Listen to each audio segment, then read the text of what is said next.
নবান্ন শব্দের অর্থ নব অন্ন অর্থাৎ নতুন ভাত। হেমন্তকালের অঘ্রাণ মাসে সংক্রান্তির দিন নতুন ধানের চাল দিয়ে ভাত এবং মরশুমি নানা সবজি দিয়ে নানা রকম পদ, সেই সঙ্গে পায়েস, পিঠা, নানা রকমের ভাজা প্রভৃতি দিয়ে যে মাঙ্গলিক উৎসব করা হয় তারই নাম নবান্ন। কোনো কোনো অঞ্চলে মাঘ মাসে নবান্ন উদযাপনেরও নিয়ম রয়েছে। এই নবান্ন অনুষ্ঠানে নতুন অন্ন এবং পিতৃপুরুষ, দেবতা, কাক, শেয়াল ইত্যাদি প্রাণীতে উৎসর্গ করা হয় এবং তারপর আত্মীয় স্বজন প্রতিবেশীদের পরিবেশন করা হয়। তারপরে গৃহকর্তা ও পরিবারবর্গ নতুন গুড়সহ নতুন অন্ন গ্রহণ করেন। নতুন চালের তৈরি খাদ্য সামগ্রী কাককে নিবেদন করার নবান্নর অঙ্গ। একটি বিশেষ লৌকিক প্রথা। নবান্ন বাংলাদেশের একটি ঐতিহ্যবাহী উৎসব। নবান্ন মূলত ঐতিহ্যবাহী ধান ও পিঠা উৎসব। আমন ধান কাটার পর সেই ধান থেকে প্রস্তুত প্রথম রান্না উপলক্ষে আয়োজিত হয় নবান্ন উৎসব। সাধারণত অঘ্রাণ মাসে আমন ধান পাকার পর এই উৎসব অনুষ্ঠিত হয়। এই উৎসবে গ্রামীণ মেলাও বসে। নবান্ন উৎসবে নানা রকম পিঠা তৈরি করা হয়। খেজুরা, পুলি, দুধ পুলি, গঙ্গা লবঙ্গ, চিতই পিঠা, গোলাপ পিঠা, নানা রকম নকশা পিঠা তৈরি করা হয়।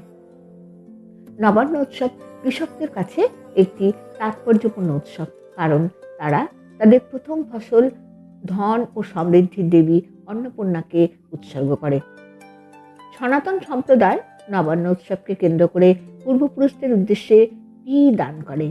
তারা মনে করে নতুন ধানে তৈরি অন্ন গ্রহণের আগে পূর্বপুরুষদের কৃতজ্ঞতা জানানো উচিত। এই আয়োজনকে কাকবলি নামেও অভিহিত করা হয়। বাঙালির মুসলিম সমাজে মসজিদে শিরনি দিয়েই নবান্নকে বরণ করার রেওয়াজ ছিল। সনাতনী সমাজে নবান্নকে কেন্দ্র করে স্নান সেরে শুদ্ধ বস্ত্রে কৃষক মাঠে গিয়ে প্রথমে 2.5 গাছি ধান কেটে এনে পূজা করেন। তারপর বাড়ির মহিলারা নিজেদের পবিত্র করে জমি হতে আনা ধান সংগ্রহ করে গোলায় তোলেন। অঘ্রাণ মাসের শুক্লপক্ষে পঞ্জিকা দেখে নবান্ন উৎসব পালিত হয়। নবান্ন উৎসবের পরের দিনকে বাসী নবান্ন হিসেবে পালনের সংস্কৃতি প্রচলন আছে। কোনো কোনো অঞ্চলে চালের গুঁড়ার সাথে নানা রকম ফলের কুচি, নারকেল কোড়া, নতুন খেজুরের গুড় ইত্যাদি দিয়ে শিরনি বানানো হয়। তবে এই দিন ঘরবাড়ি পরিষ্কার করে আলপনা দিয়ে লোকাচার পালন করা হয়। অনেক জায়গায় মহিলারা 9টি কলার পাতায় 9টি নৈবেদ্য সাজিয়ে নেওয়ায় জায়গায় স্থাপন করেন। 9 রকম ব্যঞ্জন তৈরি করা হয় দুপুরের জন্য। 9 রকম শাক রান্না করা হয়। কোথাও আবার 9 রকম মাছ রান্নাও হয়। আসলে নবান্ন হলো 9-এর প্রতীক, তাই সর্বত্রই 9-এর সমাহার। যাই হোক, এই দিন কালীবাড়িতে নতুন চাল, 9 রকমের ফল, নতুন গুড় অর্পণ করা খুবই শুভ। ঘরবাড়ি পরিষ্কার পরিচ্ছন্ন করে ঠাকুর ঘরে গোলাপ জল ও গঙ্গা জল ছিটিয়ে দিন।